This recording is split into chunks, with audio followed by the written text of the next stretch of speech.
Café sin Rosca presenta Otras Voces, un diálogo abierto, sin restricciones, otras voces, insumos para el debate.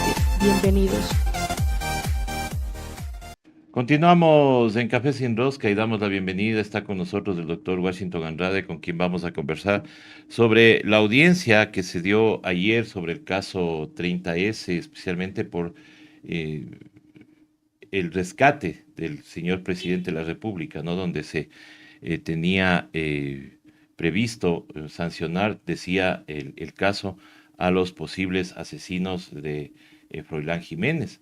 Esa era la narrativa que teníamos ayer en los medios tradicionales y se dio una noticia que luego en la noche ya no se profundizó, ¿no? Eso quisiéramos saber por qué no se profundizó este tema cuando ayer fueron sobreseídos quienes estaban acusados en este tema.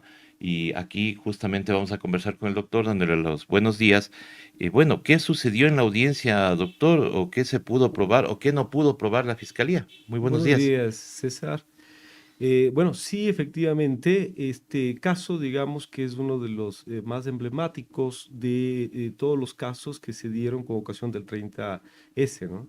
Sí, en este caso, extrañamente, se estaba acusando a los militares en servicio activo, a 4, a quienes yo defendía, y también a 5 militares en servicio pasivo, Ujú. todos ellos oficiales que participaron en este operativo, Operación Rescate se denominó, eh, pero con una intencionalidad, es decir, se veía claramente que Fiscalía no actuó con objetividad, sino que todas las diligencias, todas las pericias, las versiones estaban encaminadas a tratar de establecer una responsabilidad de los oficiales por las muertes no solamente del policía Froilán Jiménez, sino de manera bizarra por la muerte de sus propios compañeros, El soldado del cabo Panchi Panchi y del Cortés. sargento Cortés, quienes murieron, y hay incluso muchas evidencias de aquello,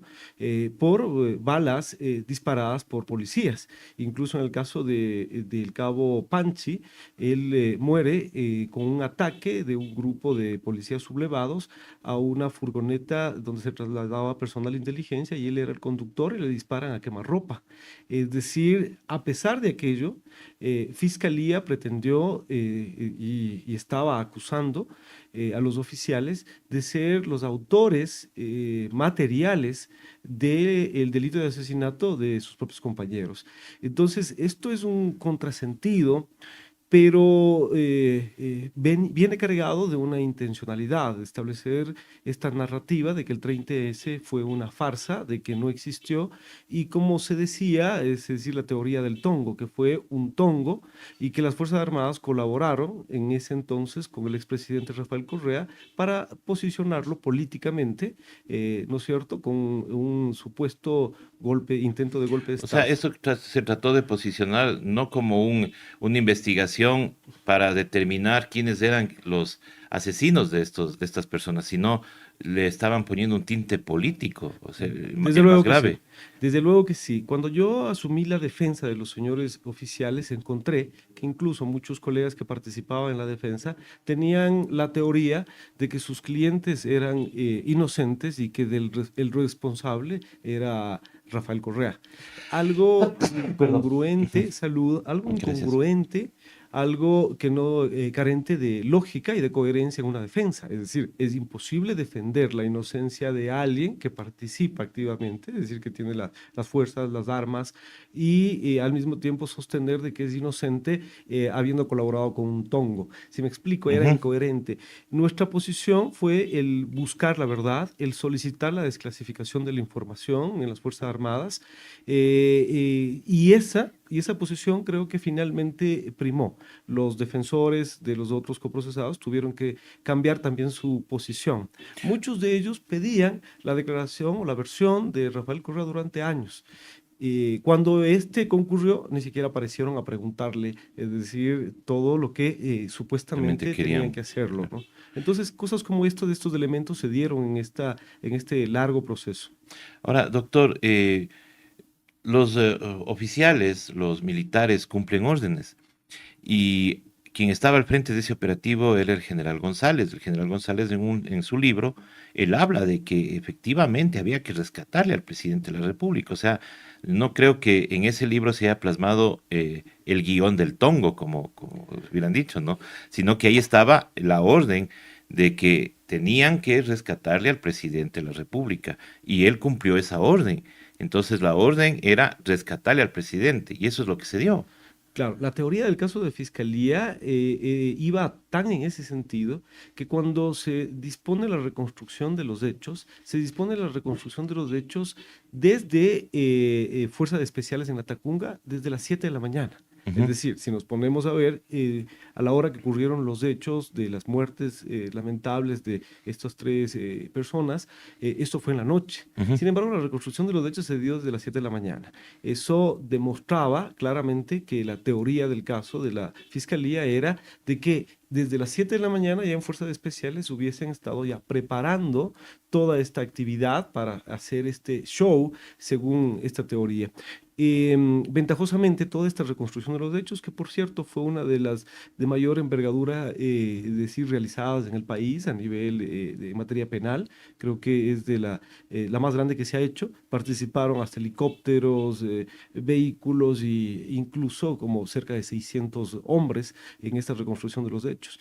Y esto permitió, es decir, desmontar esa teoría, pero además de eso, determinar también las posiciones donde estaban los acusados Ujú. y cómo ocurrieron los hechos, las trayectorias, es decir, de las balas, las posibles trayectorias de las balas y todo eso. Y eso sirvió para determinar que no había ningún elemento que determine la responsabilidad individual de cada uno de los acusados.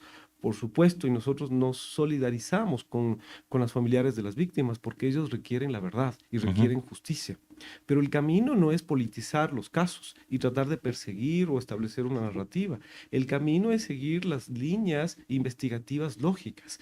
Si es que los militares fueron, es decir, victimados cuando llegaban a rescatar, a cumplir su misión, evidentemente, ¿quiénes les dispararon? Son los policías que estaban sublevados y que tenían el mismo armamento que las Fuerzas Armadas, es decir, que los militares. Ese es lo lógico.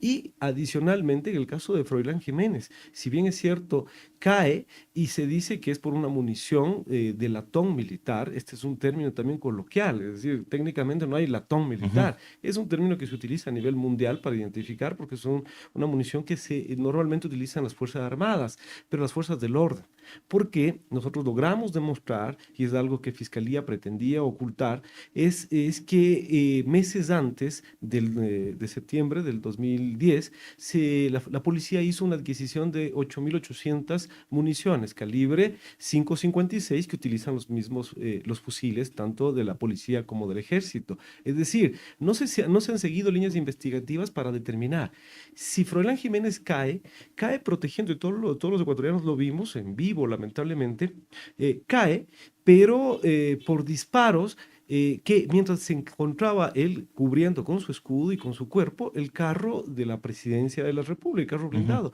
que en este proceso se demostró que ese vehículo blindado tuvo más de 31 disparos de fusil al carro blindado del presidente de la República. La lógica indica de que el policía muere Siendo el protegiendo. ¿Y presidente. quiénes estaban sublevados y quiénes fueron a rescatar? Entonces las líneas investigativas debían ir por ese lado. En este proceso no hubo ningún policía vinculado. Eso es lo Lo extraño, ¿no? extraño, claro. Entonces nosotros vemos que sí se pretendió establecer esta narrativa sumado al hecho de que cerca de 70 sentencias de la Corte Nacional se han dictado, se han aceptado recursos de revisión en favor de los policías sublevados, que fueron condenados, varios de ellos, y todos salieron de la institución y todo eso, y ahora han regresado con indemnizaciones. Ujú. Y eso se queja la policía. Pero lamentablemente la narrativa determina, dice, hay 286 policías, miembros policiales que han regresado por decisiones de jueces, acciones de protección y todo eso. Lo que no dicen es que buena parte de ellos son de estos procedentes de estos recursos de revisión, extrañamente concedidos por jueces de la Corte Nacional, que se nota que se ha pretendido con todo esto, es decir, estableciendo como que ellos han sido unos angelitos que no No cometieron pasó nada ese día. absolutamente nada, con estas sentencias evidentemente posicionaron una realidad. Si en este caso del 30S se llamaba a juicio y peor todavía se llegaba a condenar a los militares, evidentemente era cerrar el círculo de esta narrativa, de esta falsa narrativa de que el 30S no existió. Que empezó el mismo 30S. Recordemos que hubo un caso donde el hoy candidato a la presidencia de la República, Villavicencio, se lanzó con algo como decir que el presidente de la República hizo todo el operativo desde la Universidad UTE, que él había salido del hospital, que se había ido a la UTE, que desde la UTE dio la orden, regresó al hospital y otra vez ahí esperó su rescate. Recordemos que ese caso pues fue sancionado, fue cerrado. Es más, él tuvo una sentencia por difamación. O sea, todo empezó desde ahí y desde ahí ha venido dándose estas narrativas para llegar a lo que hemos llegado ayer, ¿no? Desde luego, este es un caso que se pretendió hacer político y claro, por esta temporada electoral se pretendió sacar. Como no, como el caso le es negativo, le es adverso y es una ratificación de la inocencia de los injustamente vinculados y procesados, en este caso, los medios tradicionales allegados a esa narrativa que ha pretendido posicionar esa narrativa, no dicen nada. No dicen nada. Ahí es donde se ve, en cambio, otro de los efectos perniciosos en contra de los procesados. Ujú. Cuando fueron vinculados, procesados, fueron noticia, materia de reportaje y presentación de los familiares de las víctimas, de los abogados de los familiares de las víctimas, y todo es una cobertura total. Hoy que sale, ¿no es cierto?, se afectan los derechos de los procesados porque no se hace la misma cobertura y se reivindica su nombre. Eso es uno Ujú. de los defectos que podemos ver. Por eso es que en nuestra defensa integral nosotros nos permitimos utilizar también, es decir, de este concepto de defensa mediática también, para efectos de que no ocurra lo que está ocurriendo, por lo menos que tengan la posibilidad, quienes han sido manchados su nombre con esta vinculación, acusados de asesinato, militares que están en servicio activo, que tienen a su cargo el mando de muchos hombres, Ujú. fueron incluso violados sus derechos y eso le pusimos en conocimiento de la Corte y les llamó bastante la atención, fueron violados sus derechos, vulnerados sus derechos, porque frente a sus hombres, a sus soldados, le hicieron poner unos chalecos tomates, es decir, ya prácticamente asemejando como que estaban cerca de ser condenados, y le hicieron desfilar frente a sus hombres, ¿no es cierto?, con un número y en el pecho, y adicionalmente le hicieron recorrer toda la ciudad en la reconstrucción de los hechos, algo que yo en ese momento protesté. Pero ahí podemos ver, es decir, que todo se enmarcaba en este intento de posicionar esta narrativa. Entonces, creo que aquí es responsabilidad también de los medios de coadyuvar a esta reivindicación de esas personas que fueron injustamente procesados. ¿Qué decir en el caso de Fernando Ujú. Villavicencio? Él, recuerdo claramente, un 13 de julio del 2021, cuando recién había tomado, pocas semanas que había tomado posesión, el presidente Lazo salió de Carondelet y ahí tenemos un video que yo lo publiqué en redes sociales. Él, voz en cuello, dijo que va a desclasificar toda la información del 30S. Cuando nosotros le solicitamos, es más, presentamos una acción de acceso a la información pública porque ya habían transcurrido más de 10 años y esa información debía liberarse, resulta que pusieron una resistencia enorme.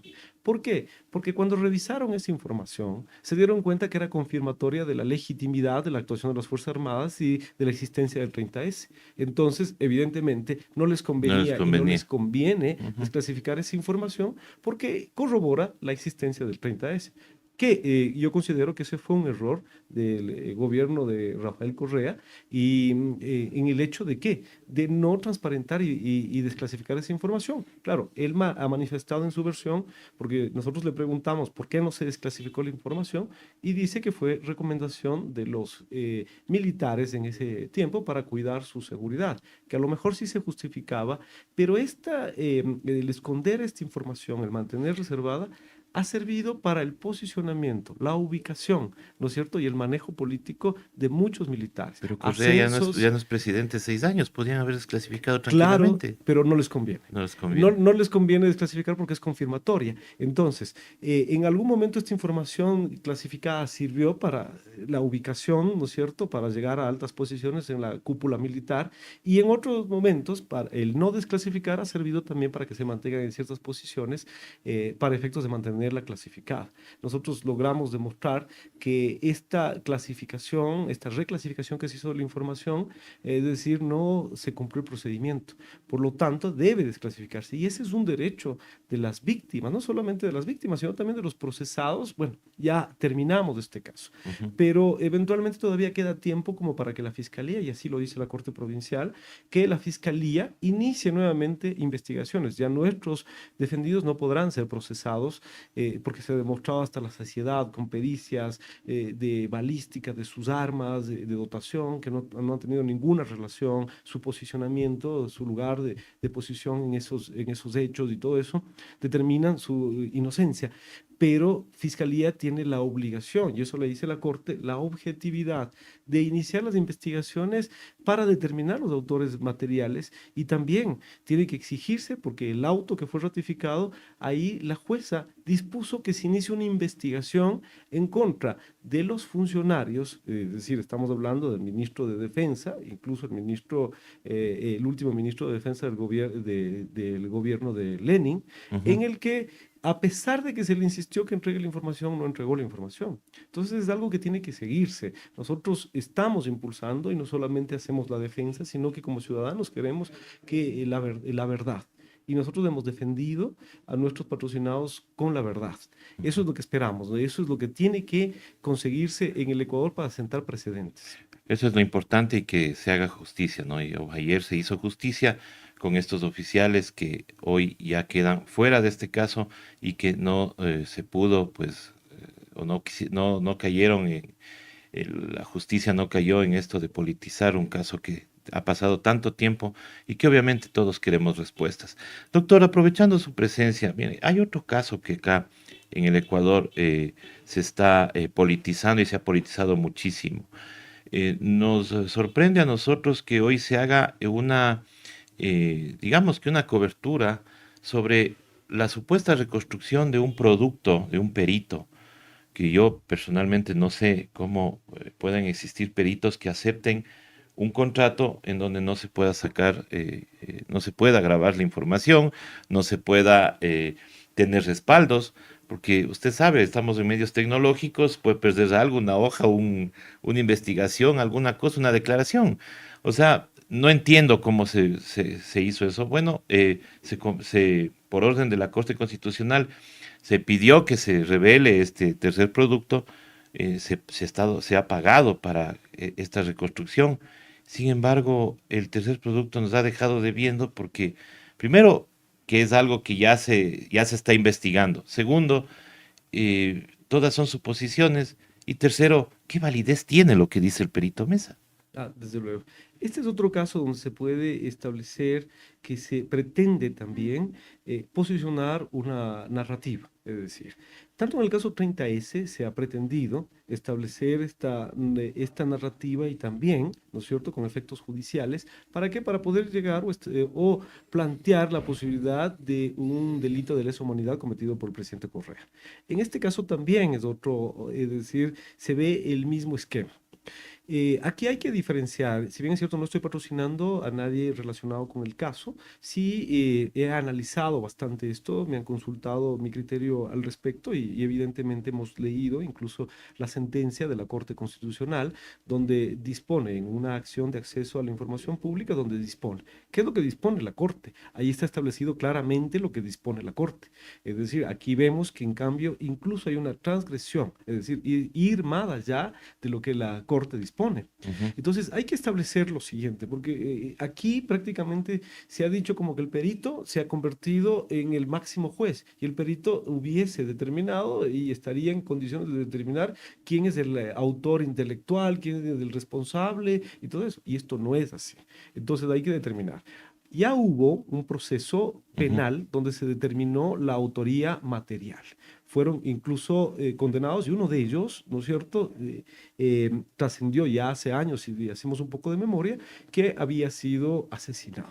Es decir, en ese bajo mundo, evidentemente, se han dado esas circunstancias. Tenemos, en cambio, el proceso de los DRUP por peculado. En ese caso se ha dictado un sobreseimiento.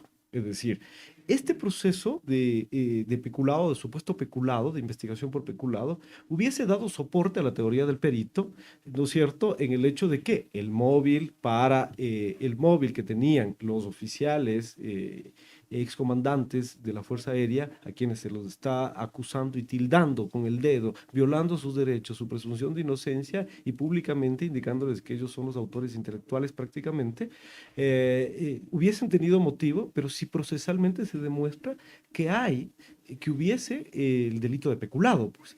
Porque si es que se determina y los jueces, al revisar que no existe el delito de peculado, es decir, el móvil se cae, se cae.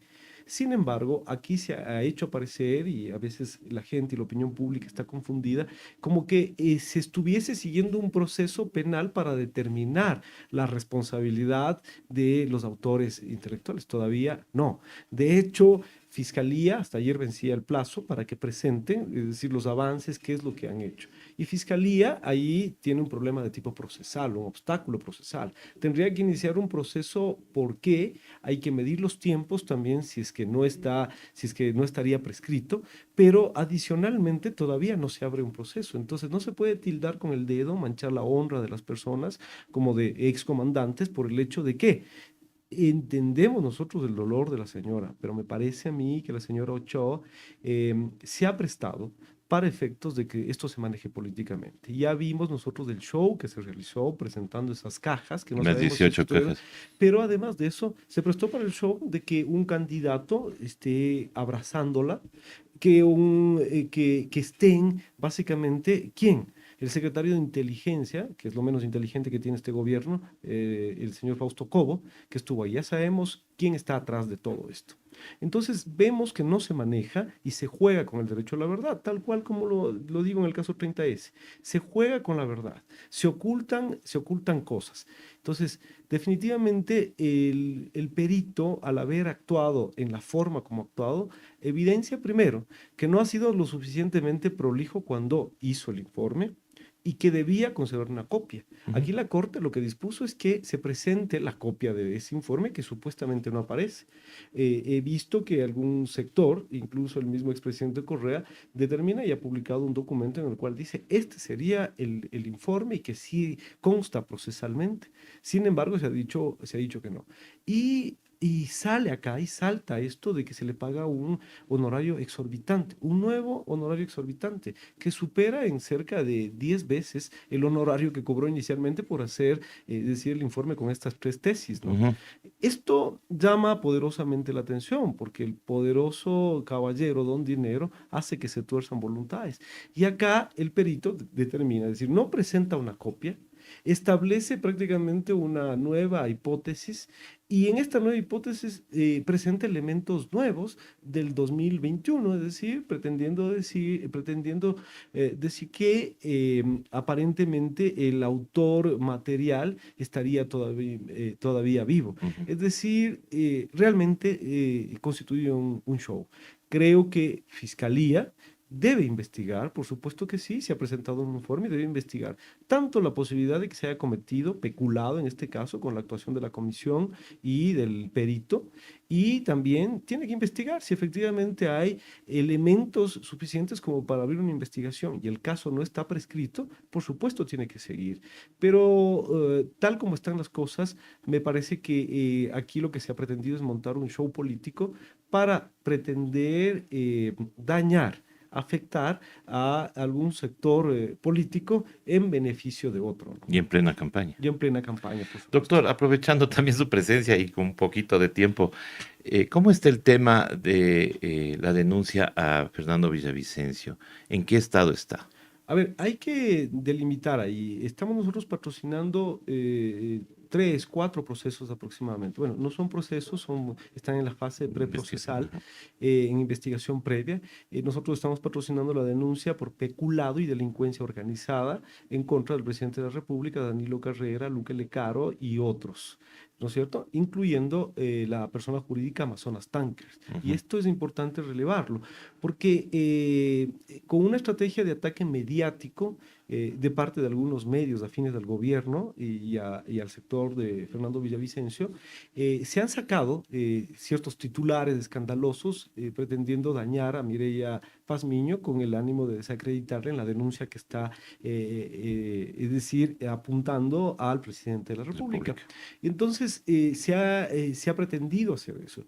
Pero en la denuncia, cualquiera que lea la denuncia, se está denunciando a la persona jurídica Amazonas Tanque, es decir, Mireia Pazmiño lo está haciendo. ¿Cómo se podría entender que Mireia Pazmiño, eventualmente, como se pretende decir, tendría una relación, una vinculación con Amazonas Tanques si le está denunciando formalmente ante Fiscalía, habiendo reconocido su firma y rúbrica? Y estamos solicitando múltiples diligencias tendientes, incluso hemos solicitado allanamiento de las oficinas de Amazonas Tanker. O sea, es inconcebible, pero la narrativa, otra vez, de los medios, porque en estos meses que le quedan al gobierno se están moviendo desde el punto de vista mediático, desde el punto de vista jurídico y desde el punto de vista también administrativo en cuanto a los cambios, a los nombramientos que se dan en funcionarios que tienen que ver con el caso, es decir, con la información que tiene que proporcionarse. Entonces, estamos impulsando esa denuncia, hemos pedido múltiples diligencias y claro, está avanzando a paso tortuga. Ahí vemos que a diferencia de la denuncia que presentó Fernando Villavicencio por supuesto tráfico de influencias en contra de la ex asambleísta Mireia Pazmiño, en cambio ahí sí, a las 3 horas que presentó la denuncia ya estaba abierta la investigación, se solicitaron diligencias, ya estaban hechas pericias y todo eso, con el ánimo de que eso fue en el fragor del juicio político. Y claro, cuando ya comparecimos a la defensa y pedimos nosotros diligencias en cambio de descargo de la ex asambleísta, ahí sí ya no nos despachan. Y ahí sí ya se ha quedado estacionado. Cuando pedimos el cruce de llamadas de Fernando Villavicencio con la exsecretaria de la comisión para determinar que evidentemente se trata de una trama en contra de la ex asambleísta, ahí sí ya no nos despachan. Entonces, eso es lo que está pasando y estamos también denunciando y patrocinando a la madre de un menor que fue mencionado públicamente, sin escrúpulo alguno, por parte del ex asambleísta Fernando Villavicencio, públicamente en los medios, en estos medios que no les gusta darnos la cobertura, estos medios tradicionales, donde él dice voz en cuello, acusándole a un menor con sus nombres completos públicamente. Eso es una infracción penal y también está a paso tortuga también, es decir, todo lo que tiene que ver en contra de Fernando Villavicencio es a paso tortuga, ¿no? Parece que se actúa midiendo las encuestas, midiendo los tiempos y también. midiendo también los tiempos. Pero lo que sí podemos decir que en el caso de la denuncia de peculado y delincuencia organizada en contra de estos altos funcionarios, incluyendo el presidente de la República, nosotros no vamos a desmayar. Independientemente del resultado electoral, no nos movemos con eso. De hecho, Mireia Pazmiño no está de candidata. De hecho, yo tampoco. Y lo que nosotros estamos haciendo es una lucha que la consideramos por el país, contra la corrupción. Tiene que sentarse precedentes. O sea, no es posible que solamente sea la base de un juicio político, haya sido la base de un juicio político fallido por la muerte cruzada, sino que existen elementos e información que eventualmente nosotros conocemos que lamentablemente es muy preocupante. Es decir, los problemas de Flopec siguen. Tanto así que en las últimas semanas, en los últimos días, ha trascendido que el gerente de Flopec es removido porque recomienda que se termine el contrato con Amazonas Tankers. Nadie quiere poner el dedo en la llaga. Nosotros sí lo estamos haciendo, con todo el riesgo que eso implique. Pero parece ser que ahí está la gallina de los huevos de oro. Y esa es la verdad. Eso es un tema que tiene que investigarse. En un informe de Fernando Villavicencio, cuando presidente de la Comisión de Fiscalización, junto con la vicepresidenta Ana Belén Cordero, que hoy es secretaria de Anticorrupción, ¿no es cierto? Está ubicada estratégicamente, porque ella fue una de las principales defensoras en este caso, y le ubican a ella, es decir, de secretaria de Anticorrupción. ¿Para qué? Y nosotros esperemos que no sea así, pero para que sostenga toda la información que en algún momento generó Verde Soto, el ex secretario de Anticorrupción, que generó ese informe y por el cual se le pidió incluso la renuncia. Ha sido colocado uno de los testigos expertos, ex subsecretario jurídico de la Presidencia de la República, Jorge Benavides, en el cargo que ocupaba Luque Lecar. es decir, en las empresas ENCO. Estamos viendo también que este círculo y esta estrategia que están desplegando se viene con Vanegas. Ricardo Vanegas, que se ha pronunciado y ha presentado otra denuncia, es decir, violando el principio non bis in idem, la misma denuncia de Villavicencio, pretendiendo que la denuncia del presidente por peculado y delincuencia organizada en contra del presidente y la denuncia presentada por Villavicencio y la de él se acumulen, es decir, para tratar de licuar con este ataque mediático que están haciendo a través de los medios afines a ellos, ¿no? Entonces, nosotros vemos toda esta estrategia, estamos enfrentándonos al poder y lo obvio que vamos a recibir son los ataques, ¿no es cierto? Ataques mediáticos y ataques en en otros sentidos, ¿no es cierto? Pero estamos firmes en cuanto a esto. Ventajosamente ya se van. Entonces tendrán que responder, porque hay que recordar que el delito de peculado No no prescribe. prescribe. Así es, doctor. Quiero agradecerle por haber estado con nosotros en esta mañana y darnos luces sobre estos casos que obviamente la ciudadanía necesita conocer. Doctor, muchísimas gracias. Gracias, siempre a las órdenes, ¿no? Buenos días. Muchísimas gracias. Nosotros regresamos luego de este corte con más aquí en Café